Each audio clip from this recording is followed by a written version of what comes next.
하나님 말씀 히브리서 1장 1절 말씀입니다.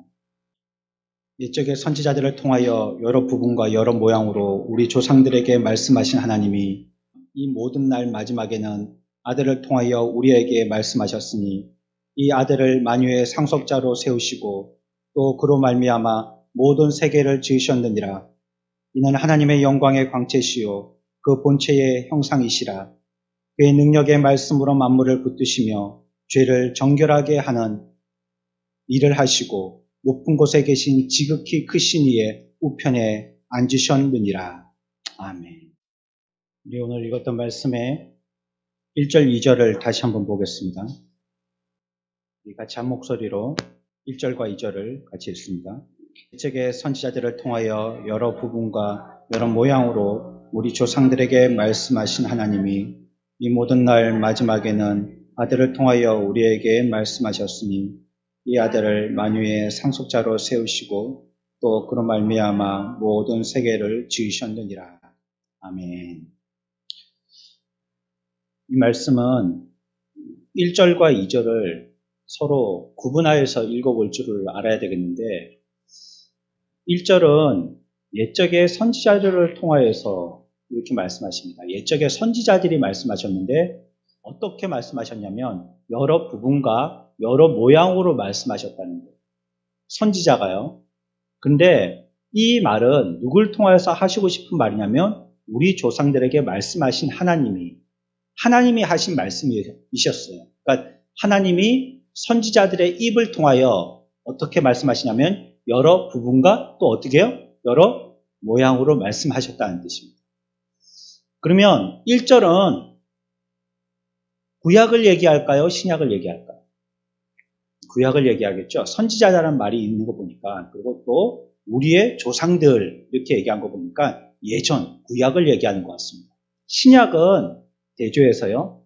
이 모든 날 마지막에는 이제 그 시기가 과거의 어느 예전의 시점을 얘기하지 않고 미래의 어떤 마지막 날의 시점을 얘기하고 있습니다. 이것만 봐도 시점으로 보면 구약을 얘기할까요? 신약을 얘기할까요?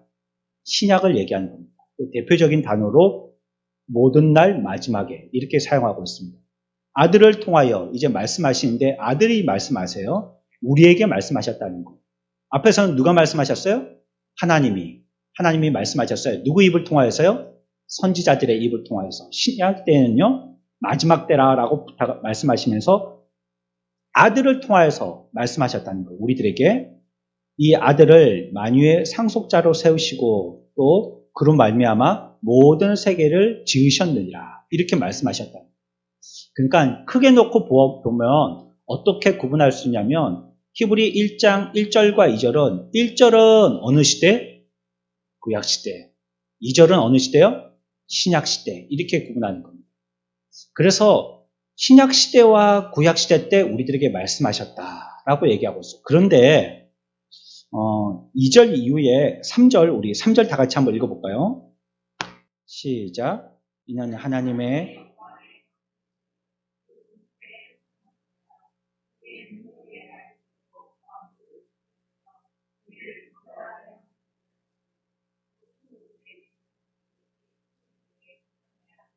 누가 이렇게 하셨냐면 아들 예수님이 그러셨다는 겁니다. 그러니까 이 3절까지만 보면 조금 분석을 해보자면요. 우리가 이해를 돕기 위해서 하는 겁니다. 1절은 구약을 얘기하고 2절과 3절은 신약을 얘기하면서도 특별히 예수 그리스도께서 계시의 완성으로 이 땅에 오셨다. 이렇게 표현하고 있는 거예요. 그렇다면요. 구약과 신약 중에서 이 저자는 히브리서 저자는 어디에 더 강조를 하고 있습니까? 신약에 더 강조하고 있죠. 신약을 더 강조하고 있습니다. 그래서 우리가 신약에 대해서 오늘날 현대 교인들도 신약에 대해서 많은 관심과 또 그 내용들에 대해서 많은 인용과 또 읽을 때도 신약을 많이 붙들고 읽는 수가 많은 것 같아요. 그런데 그러면 구약은 어떻게 해야 되느냐? 옛 언약이고 지나간 얘기고 옛날 얘기고 조상들 얘기고 하니까 그냥 구약의 얘기를 그러니까 스토리로만 어떤 정도로만 알고 있고 우리에게 교훈으로는 그렇게 살갑게 느껴지지 않게 지나가도 괜찮느냐? 그런 것은 아니라는 거. 그렇지 않다는 거예요. 그래서 특별히 오늘은 구약 성경을 이 시간에 다 얘기하는 건 불가능하잖아요. 그러니까 1절에서 얘기했던 것처럼 구약의 계시의 중요성이 어떤 것인가를 얘기하려고 하는 거예요. 그래서 오늘 1절에 보면 선지자들을 통하여서 여러 부분과 여러 모양으로 말씀하셨다는 이 부분을 가지고 우리가 같이 함께 생각을 해볼 것입니다. 여하튼지 저자는요, 옛것을 능가하는 새것이 나타났다라고 얘기하고 있어요. 새것이 얼마나 탁월한가 이런 것들을 얘기하고 있습니다. 그런데 그 시기에 이 저자가 새것의 탁월함을 얘기할 수밖에 없는 현실적인 상황이 있었어요. 지금 새로운 계시가 우리들에게 주어졌기 때문에 예수 그리스도란 새로운 계시가 우리들에게 주어졌기 때문에 그분을 통하여서 우리는 구원받아야 됨을, 그리고 그것이 우리들에게는 이 시점에서는 더 중요하다는 것을 얘기하려고 하기 때문에 우리가 지난번에 배웠죠. 지난주에 이 히브리서 청중들, 이 회중들의 어떠한 잘못들 가운데 하나가 무엇이었냐면 유대교로 자꾸 회개하려고 한다는 것이었다고 했어요. 지난주에 말씀을 처음에 시작할 때 제가 설명을 드렸어요. 그 배경에 대해서 좀 설명을 드릴 때 이들은 구약적인 배경을 가지고 유대교로 자꾸 회개하려고 한다고 했어요. 그때가 좋았지. 꼭 출애굽한 이스라엘 민족들이 과거에 종살이에 있던 애굽의 생활을 그리워하듯이 말이죠. 그래야 했다 했어요. 그렇기 때문에 그 시대에 구약을 강조하기보다는 오히려 신약을 강조했어야 되는 거예요. 그리고 그 신약에 예수 그리스도가 그 선지자들로부터 예언되었던 예언의 완성이라는 것을 이 시점에서 얘기해야 됐던 때예요. 그래서 특별히 이 신약을 더욱더 강조하고 있는 것입니다. 반면에 오늘날은 어떠냐? 그 상황이 비슷한데 우리들은요, 구약에 대해서 많이 신경 쓰지 않고 있는 입장에 있습니다. 그래서 옛것은 몽땅 배제하려고 한다든지 아니면 그렇게 하지 않더라도 그렇게 하고 싶은 충동이 일어요. 일단 읽기가 힘들어요, 구약은. 그리고 신약은 좀 편해요. 그래서 성경을 붙들 때 대부분 신약부터 읽기 시작합니다. 왜냐하면 신약은 얘기가 똑같은 얘기가 반복되기도 하고 뭐 제자들이 병도 낫게도 하고 예수님이 병도 고치기도 하시고 뭐 고기도 잡았다가 뭐 어떻게 했다 이렇게 스토리 위주로 돼 있다 보니까 읽기가 좀 편해요. 그래서 구약 다 읽고 나면 꼭 큰 산에 한 8분 능선처럼 올라온 것처럼 그냥 안심이 되고 안도가 되는 거 휴 하고 야 이제 신약만 읽으면 되지 이런 생각이 든단 말이에요. 구약을 굉장히 부담스럽게 여긴다는 말이에요. 그러면 옛날 구약의 것은 다 버려야 되느냐 배제해야 되느냐 이게 우리들이 가지고 있는 어떤 문제 중에 한 가지. 제가 자료를 찾다가요. 자료가 없어서 물론 인터넷을 통해서 찾은 건데요. 2011년도의 자료를 발견했어요. 각 종교별 국고 보조금 자료입니다. 우리나라에서 국가 보조를 해주는데 종교별로 얼마씩 보조해 줬는지에 대한 액수를 자료로 내놨어요. 2011년도 자료입니다. 한 10년쯤 지난 겁니다. 불교가 총 1631억 원을 국가에서 보조받았습니다. 기독교와 천주교는 합해서요 88억을 받았습니다. 그리고 유교가 254억을 받았습니다. 이건 여러분들이 인터넷 네이버에 쳐보면 다 아는 그 내용이 그대로 나옵니다. 그러니까 천주교와 기독교를 합해도 90억이 안 되는데 불교는 1634억을 받았어요. 거의 뭐 10배 넘게 받은 거네요. 그렇죠? 2배면 298이면 180억인데 말이죠. 그렇죠? 1600억이니까 거의 10배 이상 받은 거죠. 금액으로 보았을 때는요. 기독교가 매우 불리한 대우를 받았다라고 생각할 수 있습니다. 액수만 보고 놓으면 그렇습니다. 그러나 기독교는요. 불교나 유교와는 달리 문화재로 보존할 만한 자료가 거의 없습니다. 사실 보조금을 받을 만한 근거가 없다는 겁니다. 뭐 문화재가 있어야지 문화재를 갖다가 보존할 돈을 받죠. 문화재가 없으니 문화재를 보존할 만한 돈을 못 받는 거예요. 왜냐하면 우리 기독교는요, 보존보다는 신설을 위주했기 때문에. 다시 얘기하면 옛날 것은 다 때려 부수고 새로 짓는다. 이제는 시골 교회 가도요, 시골에 운치 있는 그런 교회 예배당 모습은 없습니다. 도시보다 훨씬 삐까뻔쩍하게 더 잘 지어놨습니다. 사이즈는 작아 보이지만 안에 외형이나 시설은 뭐 도심 뺨칠 정도로 잘 해놨습니다. 좋은 자재 가지고 잘 만들어놨습니다. 왜냐하면 시골은 상대적으로 땅값이 싸니까요. 100만 원 가지고 도시에서 짓는 거하고 시골에서 짓는 거하고는 전혀 차이가 있거든요. 그런데 옛날 것은 아무것도 없어요. 아무것도 없어요. 제가 학교 다닐 때도 중학교 건물이 100년이 넘은 건물이었었거든요. 근데 그 건물이요, 그냥 오래된 건물이라고 포크레인이 와가지고 다 부숴버리고 그리고 새로 짓더라고요. 저는 어린 마음에 그걸 보면서 너무 안타까웠습니다. 저 좋은 호주의 선교사들이 지은 건물인데, 그런데 그 건물을 갖다가 오래됐다고 그냥 다 때려 부수고요. 지금은 그 모양 비슷하게 해서 현대식으로는 만들어 놨는데 그때 그 재료로 그렇게 만들지는 않은 거예요. 우리 기독교의 현실이 그런 겁니다. 우리는 옛날 것에 대해서 몹쓸 것, 버릴 것, 팽개쳐도 되는 것, 꼰대 이런 식으로 생각한다. 옛날 것은 전부 다. 그 전부 신식으로 바꿔야지만 다 현대적이라고 얘기하는 거예요. 이게 성경에도 마찬가지로 적용이 돼요. 우리가 그 시대를 사는 그 사람들이니까 말이죠. 그래서 구약은 참 인기 없습니다. 신약에 비해서 구약은 참 인기가 없어요. 어떤 사람들은 이렇게 얘기해요. 주의를 기울일 가치도 없는 책이다. 왜냐하면 어떤 한 나라의 역사니까 이렇게 그냥 단편적으로 얘기해버립니다. 특히 어린이들을 가르칠 때는 구약을 가르쳐서 별 도움될 게 없다라고 얘기하는 사람들도 있어요. 구약을 비평하거나 무시하는 경향이 팽배하죠. 아니면 극단적이지는 않지만 이렇게 뭐 안 해도 된다, 없어야 된다 이렇게 얘기하지는 않지만 구약 성경에 대한 의미를 의문하는 사람들도 있어요.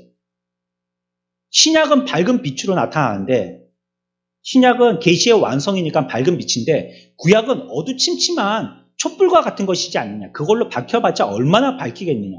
그러니까 아예 다이렉트로 신약부터 보는 게 신약을 더 파는 게 훨씬 효율적이다 이렇게 얘기합니다. 그렇다면 우리가 가져야 할 의문이 있어요. 왜 교회에 구약 성경을 보존하게 하셨는가 하는 거예요. 성경은 분명히 신약과 구약을 합쳐서 성경이라고 부르는 거예요. 신약만 따로 성경이라고 하고 구약은 성경 아닌 걸로 배제하지 않았다는 것이에요. 그리고 오늘날 유대인도요. 오늘날 유대인들은 신약을 인정하지 않죠. 왜냐하면 그들은 메시아가 아직 오지 않았다라고 생각하기 때문에. 유대교는 기독교의 큰 집이 아닙니다. 유대교와 기독교는 전혀 다른 종교입니다. 유대교는 아직 그리스도가 오시지 않았다고 생각해요. 예수가 그리스도가 아니라고 얘기하는 거예요. 그런데 기독교는 예수님이 우리의 메시아라고 얘기하죠. 여하튼 유대인들은 지금 신약시대에 살고 있잖아요. 기독교적인 역사관으로 보면 신약시대에 살고 있잖아요. 그런데 그들은 자녀들에게 가르치고 문화로서 이어주고 하는 게 무엇이냐? 철저하게 구약적인 것을 가르칩니다. 구약의 것을 계속 반복해서 가르쳐요. 구약의 문화와 구약의 절기를 계속 이어서 산단 말이에요. 그들에게 구약적인 의미를 강하게 강조하며 살고 있다는 거예요. 1절에 다시 봅니다. 옛적의 선지자들을 통하여 여러 부문과 여러 모양으로 우리 조상들에게 말씀하신 하나님이. 여기 보면 신약의 초대 교회가 구약 성경을 보존한 이유에 대해서 얘기하고 있기를 하나님께서 옛 시대에 선지자들을 통하여서 조상들에게 말씀하셨기 때문이라는 거예요. 그래, 구약이 보존되어지고 이어져야 할 가치는 어떤 이유 때문이냐면 하나님께서 말씀하신 것이다. 는 거예요. 구약도 하나님의 말씀이라니. 또한 그것이 옛시대에 선지자들을 통하여 우리들에게 이어졌다라고 얘기하는 거예요. 그러니 그 말씀은 하나님의 말씀의 가치다 이렇게 얘기하는 것이죠. 그러니 그 말씀을 보존해야 되고 지켜야 될 가치가 있는 것이다 라고 얘기하는 것입니다. 그래서요, 저자는요, 먼저 선지자들을 통하여서 여러 부분과 여러 모양으로 주어진 계시라라고 얘기하고 있어요. 구약은 무가치하지 않다는 것입니다. 여러 부분과 여러 모양으로 계시됐다는 거예요. 선지자는 누군지 아시죠? 하나님과 굉장히 친밀한 사람들입니다. 그래서 그 사람들은 하나님 안에 있다라고 표현하기까지 하고요. 하나님은 이 선지자들을 통하여서요, 자기 백성들에게 자기를 나타내고 싶으신 것을 나타내실 때, 그럴 때 쓰였던 사람들입니다. 이 사람들이 선지자들이었습니다. 구약의 계시의 특징 중에 하나가 바로 여러 부분으로 계시됐다는 거예요. 선지자들을 통해서 여러 부분으로 계시됐다는 것입니다. 이 말은 좀 달리 풀이해보자면 연속적으로 계시됐다는 거예요. 연속적으로. 여러 부분으로. 이 부분 계속 그 부분이 이어져서 연속적으로 우리들에게 계시됐다는 거예요. 어떤 성경이요? 구약성경. 지금 우리 구약성경을 얘기하고 있습니다. 구약성경이 계속 연속적으로 계시됐다는 겁니다. 다시 말씀드릴게요. 연속적으로 계속 계시됐다는 겁니다. 계시가 끊쳐지지 아니하고 연속적으로 계시됐다는 겁니다.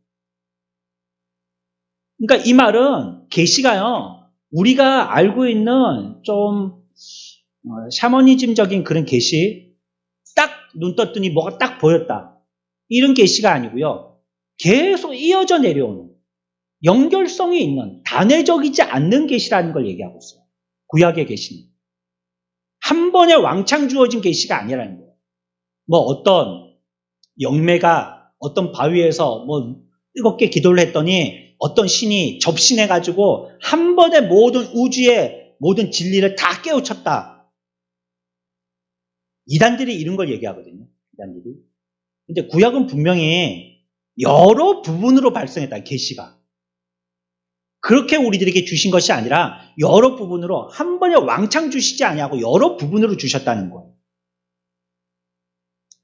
어느 시점, 어느 장소에서 계시가 조금 제시되고요. 그리고 또 다른 시점에 또 다른 부분에서 또 조금 계시되고요. 이렇게 계시됐다는 거예요. 구약은 하나님의 뜻이 이렇게 저렇게 조금씩 시점에 따라서 상황에 따라서 조금씩 계시됐다는 거예요.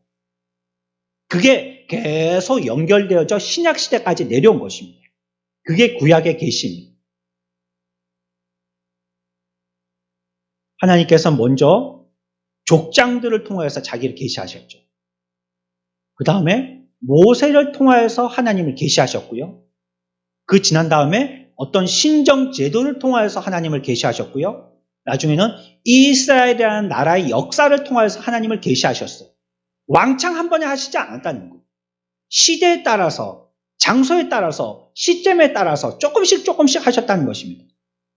그래서 이렇게 계시를 어떤 대략적으로 보았을 때요, 시대에 따라서 세분할 수 있는 거예요.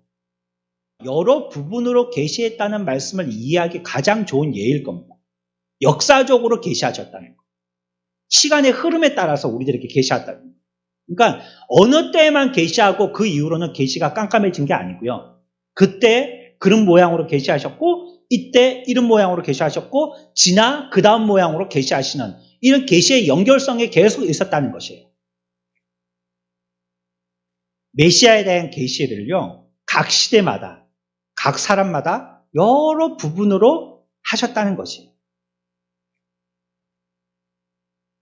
사람으로 치면 이렇게 계시하신 것이죠. 이제 메시아에 대한 계시입니다.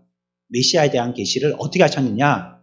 아브라함을 통해서는요, 메시아가 계시될 때 어떻게 계시하냐면 너의 민족을 통하여서 이렇게 얘기합니다. 사람과 또 민족, 계시를 이렇게 하셨다는 거예요. 지금 누구에 대한 계시라고요? 메시아에 대한 계시예요. 그러니까 아브라함에게 메시아가 나타나실 것을 얘기할 때에 민족적으로 나타날 거라고 아브라함에게 계시하신 거예요. 시간이 지났습니다. 이제 야곱을 통해서 얘기하십니다. 누구의 계시입니까? 누구를 나타내시려고 하시는 계시예요? 메시아를 나타내시려고 하시는 계시입니다. 동일하게 메시아를 나타나시는데 야곱의 때에는 앞에서는 아브라함은 어떻게 계시하셨다고요? 민족으로 보여주셨는데 야곱의 때에는 이제 민족에서 조금 작게 부족으로 보여주십니다. 너희 부족 가운데서 나타날 거라고 이렇게 말씀하세요. 시간이 또 지납니다. 다윗과 이사야를 통하여서는요, 이제 뭐라고 표현하시냐면요, 너희의 가문을 통하여서 이렇게 얘기하십니다. 시간이 또 지납니다. 미가 선지자를 통하여서는요, 메시아가 어떻게 계시되냐면요, 어디에 출생할 것이다 이렇게 계시하십니다. 시간이 또 지납니다. 다니엘을 통하여서는 언제 오실 것이다 이렇게 계시됩니다. 그러니까 구약은 참 분별 없이 주먹구구로 아무거나 말하고 싶은 대로 말하는 그런 책이 절대 아니라는 거예요.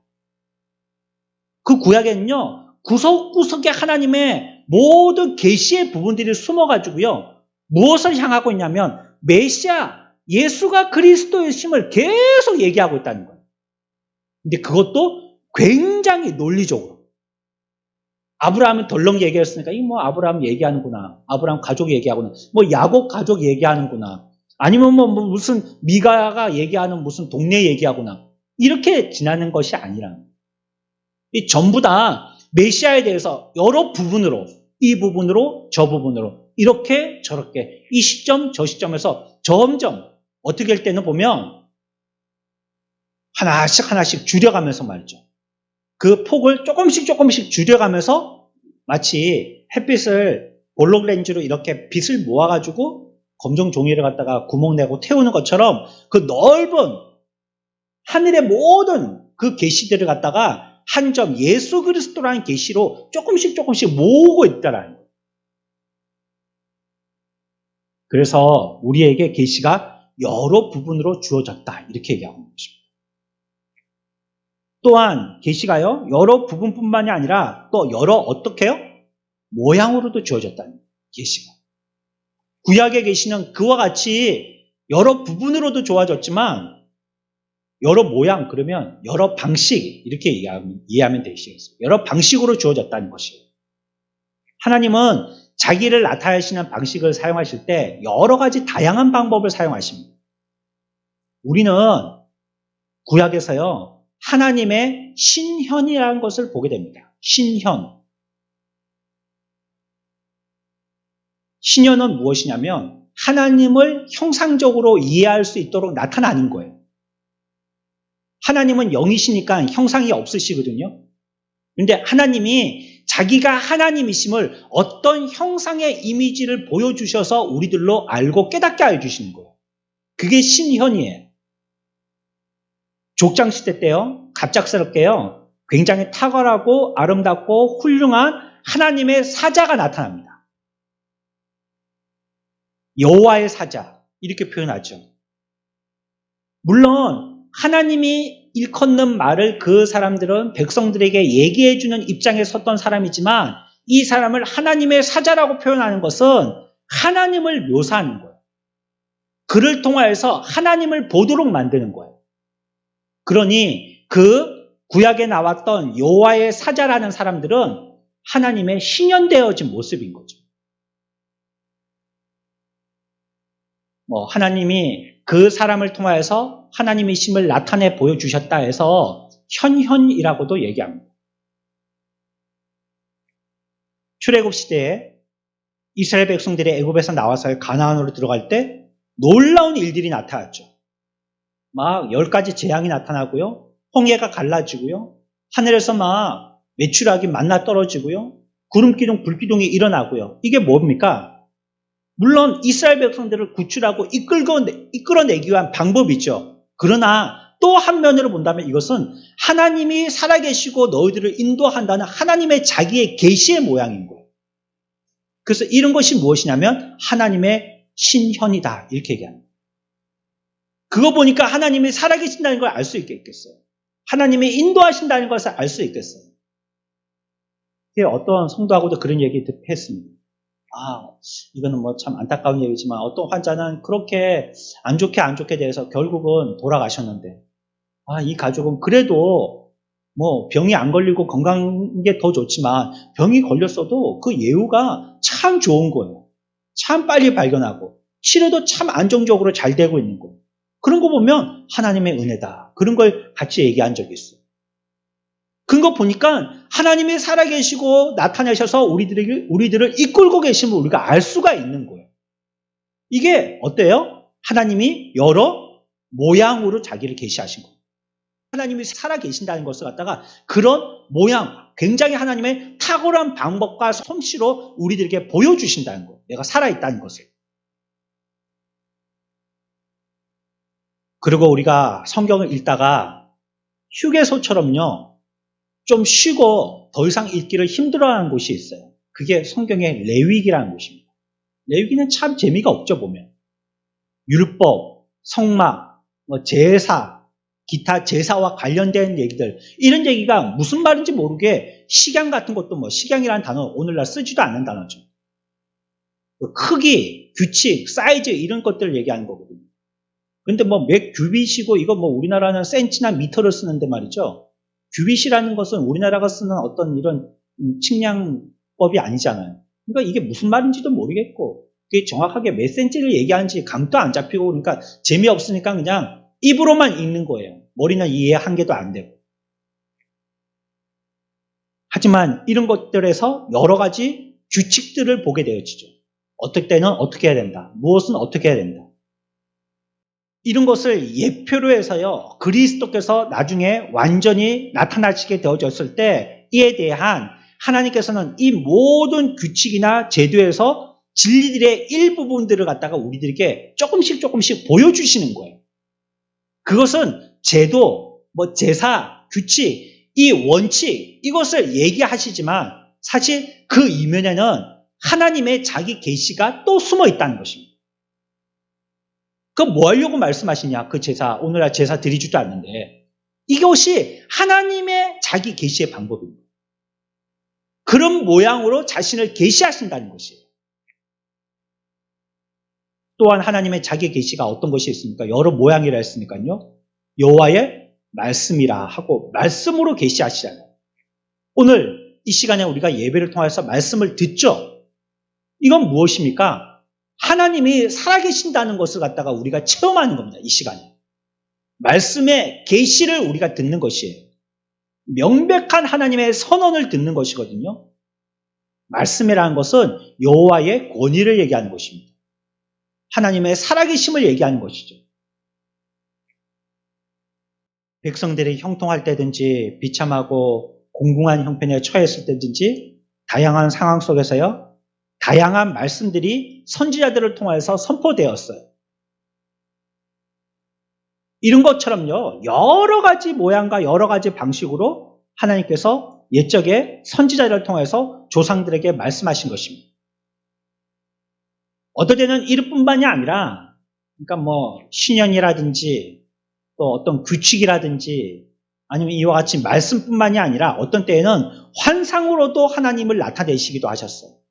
환상 중에 나타내서 말씀하기도 하셨거든요. 또 어떨 때는 꿈에도 나타내서 말씀해 주기도 하셨어요. 꿈을 풀이할 수 있도록 또 해주신 거예요. 이런 것도 전부 다 하나님의 계시와 메시지를 전하려고 하셨던 것입니다. 그래서 오늘 1절에서 얘기하고 있는 여러 부분과 여러 모양이라는 것은 그와 같이 앞에서 말씀드린 것처럼 한 번으로 왈칵되지 않고 순차적으로 어떤 시기에 어떤 시점에 어떤 방법으로 계속 이어져 내려왔다는 것이에요. 그리고 그것은 끝없이 한 계시, 그리스도라는 계시의 목표를 향해서 달려가고 있다는 것입니다. 그리고 그 계시는 여러 모양으로 보여주셨다는 거예요. 여러 방법으로 보여주셨다는 거예요. 신현으로도 보여주시고 또 어떨 때는 규칙을 통하여서도 하나님의 어떠함을 보여주시고 어떨 때는 말씀으로도 우리들에게 직접 보여주시고 어떨 때는 사람을 관계하지 않고도 나로서 직접적으로 꿈이든지 어떤 방법으로 황홀경에 들어가서 우리들에게 알게 하여 주시는 방법들도 있었다라는 거예요. 그 구약은 절대 비과학적이고 비논리적인 그런 책이 아니에요. 하나님의 자기 계시가 얼마나 꼼꼼하게 숨어있고 논리적으로 표현되어 있는지 몰라요. 단지 우리가 그걸 다 찾지 못해서 그런 거예요. 그래서 성경을 제대로 읽는다면 구약만 읽고도 큰 감동과 은혜 가운데 휩싸일 수 있습니다. 하나님이 이런 하나님이시구나. 하나님이 이와 같이 우리들을 사랑하시고 이와 같이 우리들을 하나님의 메시아로서 구원시켜 주시려고 끝없이 노력하고 열심히신 분이시구나. 우리가 알 수가 있는 거예요. 어쩜 신약은요. 표면적인 것을 얘기한다라고 얘기했어요. 이게 다는 아닐 겁니다. 구약을 강조하는 말을 하다 보니까 저는 이렇게 표현할 수밖에 없겠어요. 좀 표면적인 것, 이런 것을 얘기한다면 구약은 이면적인 것을 얘기합니다. 당장 보고 이해하기는 힘들지만 그것을 알았을 때는 꼭 아버지의 사랑처럼, 아버지의 사랑.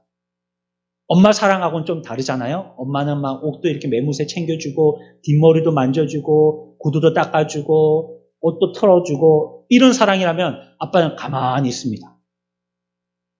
그러다가 무심하게 애들 방에 들어가서 돈 있나? 그러면서 딱 멋있게 얼마짜리 내놔야 될까요? 그때 간지 있으려면 딱 5만 원짜리가 나와야 됩니다. 그때 막 5천 원짜리 나오면 네, 거기 놔두고 가세요. 이렇게 합니다. 눈이 커지게 만들려면 좀 이렇게 막 이렇게 큰 돈이 좀 나와야 됩니다. 그런 사랑이랄까요? 그러니까 구약은 그게 조금 어렵고 힘들고 알기가 좀 살갑지는 않지만 그걸 알았을 때는 참 감동적인 사랑이에요. 이 구약을 이와 같이 우리들에게 말씀하여 주셔서 우리들에게 나타나게 되어진 결과가 있어요.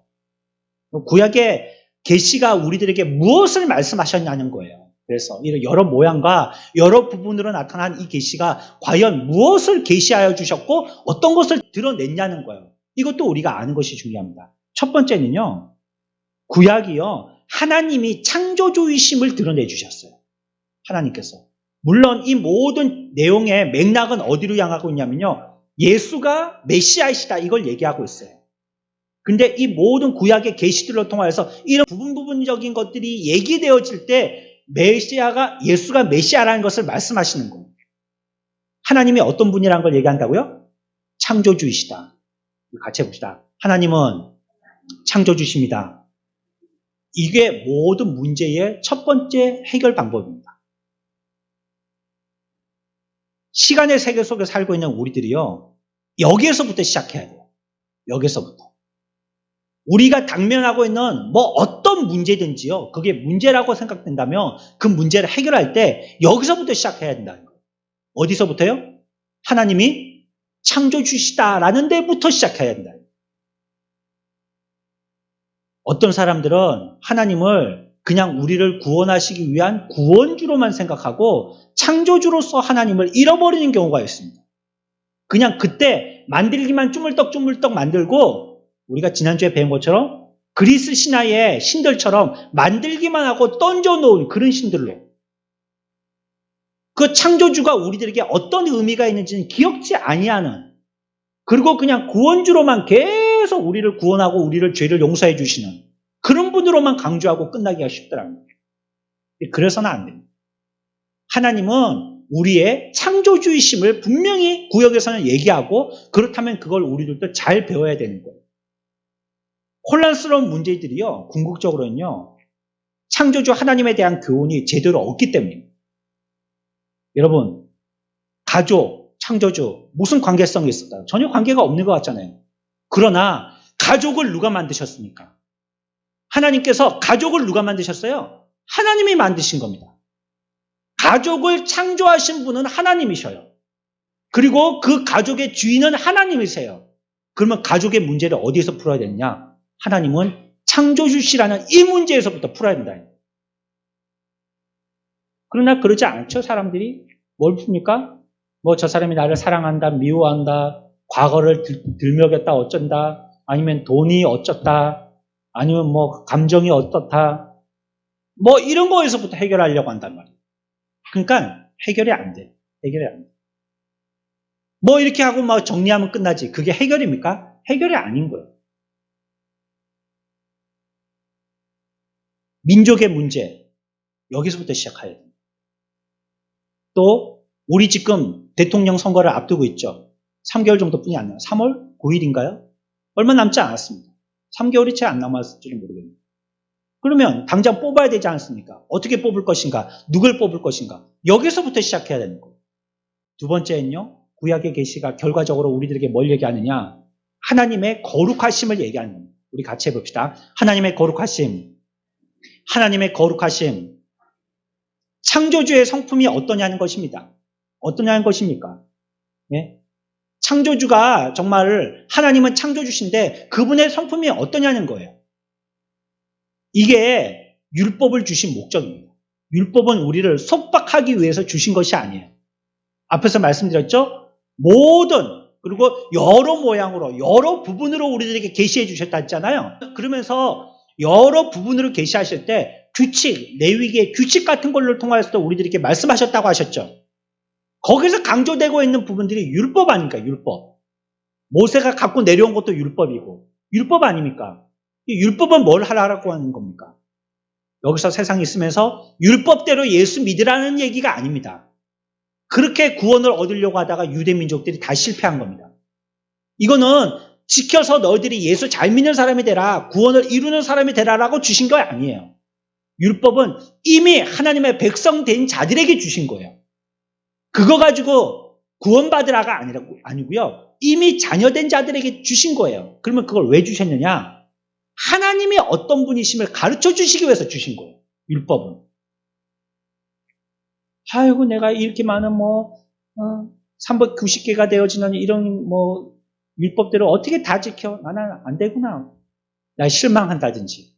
애랑은 우리하고는 상관없다. 우리는 이방인들이니까. 율법은 유대인들이나 지키는 거지 뭐. 우리하고는 천리만리 떨어져 있는 데서 한 말인데 뭐. 이렇게 생각한다든지. 그러면 안 돼요.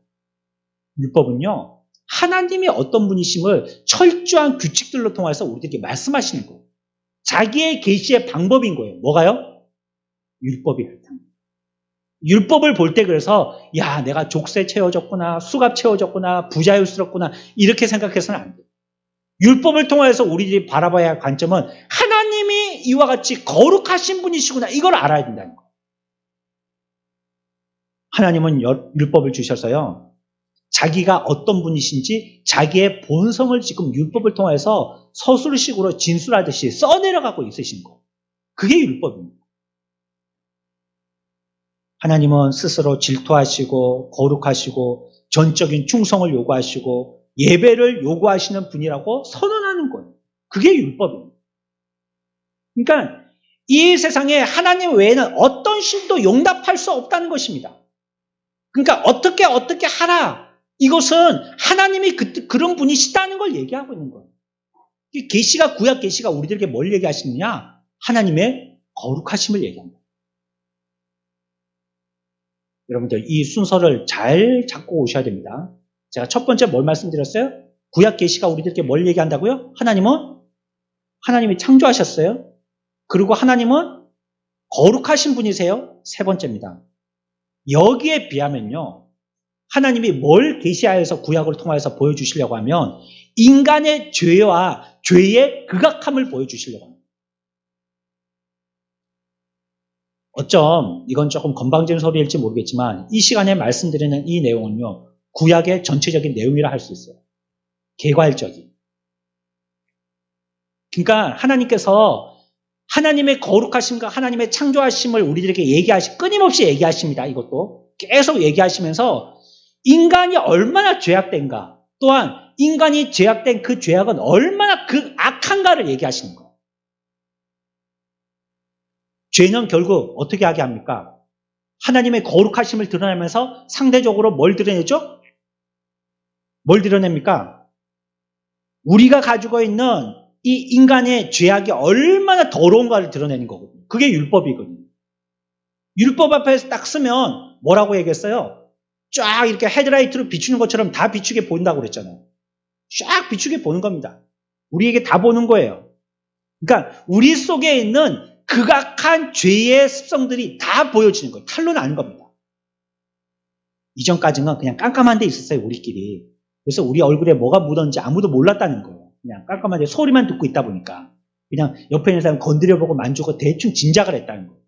근데 이제 하나님의 계시, 율법이 우리들에게 주어졌어요. 이건 무엇이냐? 그 깜깜한 동굴에 불을 킨 것과 같은 거예요.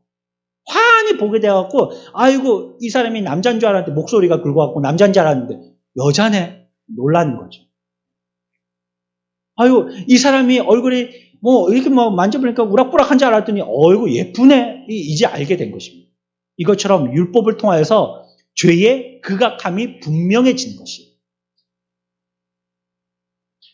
율법을 통해서만 인간이 죄라는 것을 알 수 있어요. 율법이 아니면요, 우리가 죄인이라는 걸 모릅니다.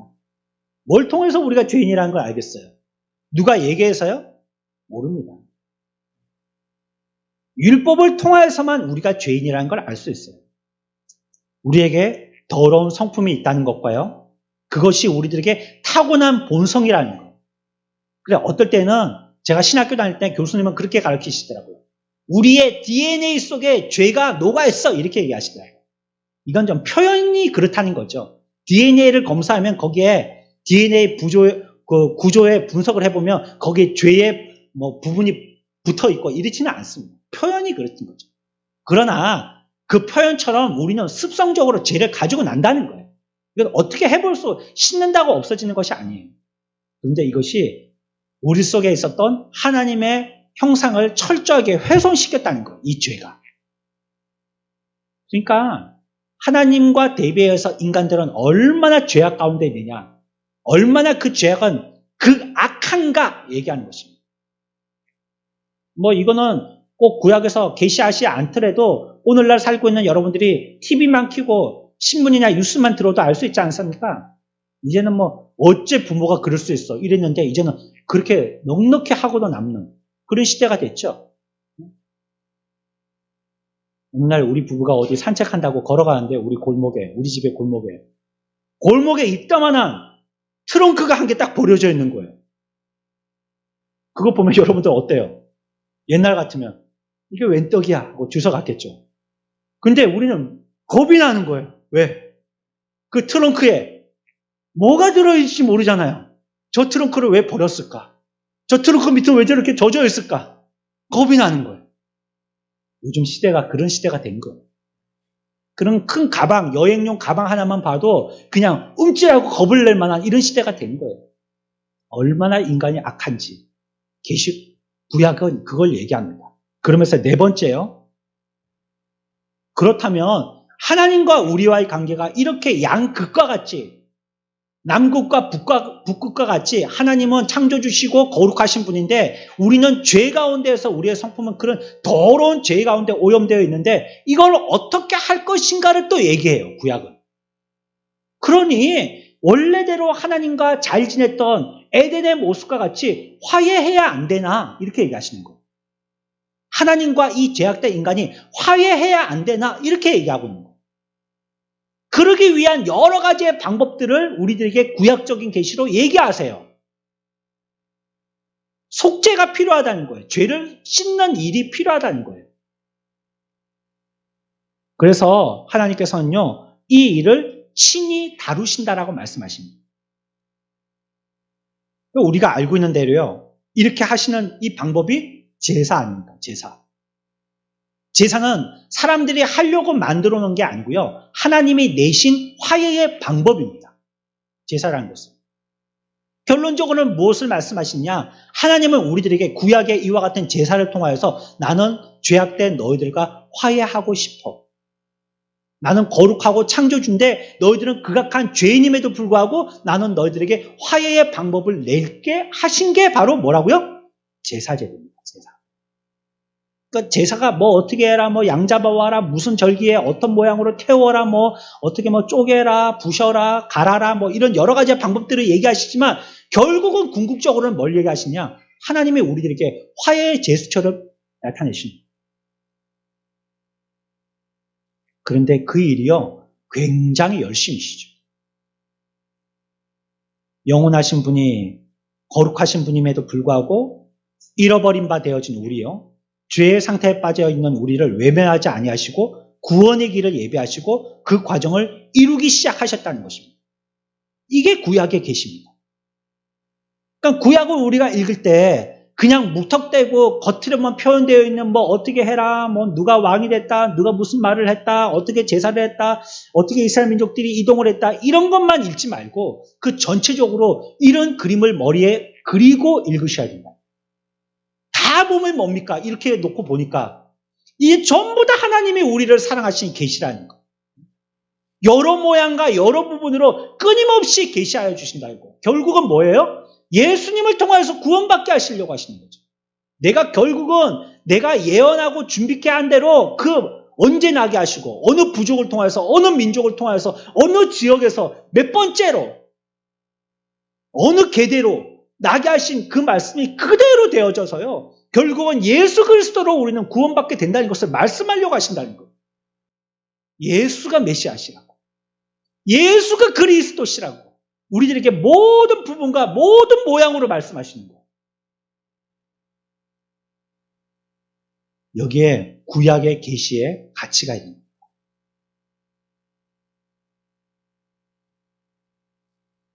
결국은 구약의 계시는요, 이제 신약에서 나타난 이 계시를 증거해 주는 거예요. 그게 분명하다는 것을 우리에게 확실하게 얘기해 주는 거예요. 그리스도가 절대적으로 필요하다는 것을 우리에게 얘기하고 계신 것입니다. 그러기 위해서는 우리들은 죄에 대해서 자각하고요. 그것을 깨달아야 됩니다. 그러니까 율법을 통해야 되죠. 내가 얼마나 죄인인지 그걸 알아야 되죠. 그 죄를 자각해야지만 구원으로 나아갈 테니까 말이죠. 그래서 갈라디아서 3장이나 로마서 3장 19절에서 우리들은 율법 아래 심판 아래 있다라고 얘기하고 있어요. 그거 깨달으라는 것입니다. 그냥 우리의 상태만을 얘기할 뿐만이 아니라 우리가 그러니 어떻게 할꼬 하는 거예요.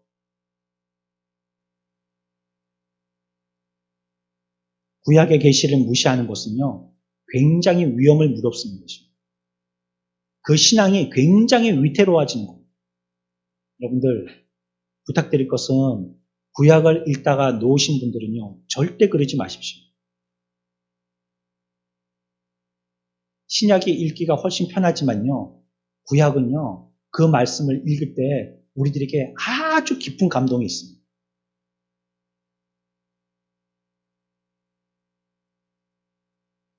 구약을 통하여서 구속의 은혜가 절대로 필요하다는 것을 우리들에게 얘기하고 계시거든요. 다른 어디에서도 찾을 수 없는 것을 구약을 통하여서 우리들은 찾을 수 있습니다. 창조주로서 하나님에 대한 생각으로 되돌아가야 됩니다. 세계가 하나님의 소유고 구속받지 않은 자들의 세계도 하나님의 것인 것을 인정해야 됩니다. 인간 사회의 제도를 도입하신 분이 그분이시라는 것을 인정해야 됩니다. 민족의 경계와 거주지를 정하셨다라고 말씀하고 있습니다. 인간의 모든 필요를 공급하여 주시는 분이 하나님이시다라고 얘기하고 있습니다.